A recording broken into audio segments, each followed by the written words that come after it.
In this video, I'll show you how to completely remove LogiOptionsPlus from your Mac. LogiOptionsPlus isn't just a regular app.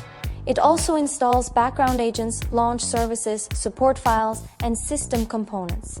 And those don't disappear when you delete the app icon. So here are 2 ways to remove it completely. If you prefer doing things yourself, here's the clean way to do it. First, make sure nothing is running. Open Activity Monitor. Type Logi in the search bar. If you see anything like Logi Options Agent or Logitech Helper, select it and click the Stop button. Now, open Finder and go to your Applications folder. Find LogiOptionsPlus, right-click it and choose Move to Bin. That removes the visible app, but we're not done yet. This is the step most people skip. In Finder, click Go, then go to Folder. Type ~/library and press Return. Find Logitech-related files.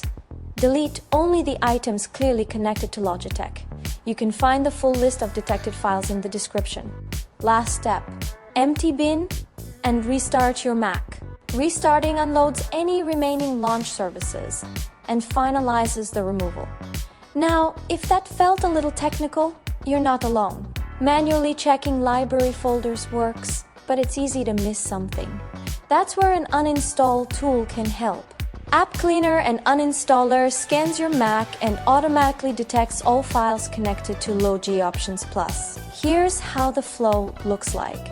Open App Cleaner and Uninstaller. Since LogiOptionsPlus installs several related components, they're grouped under Logitech. Switch to Expert mode to review the detected files.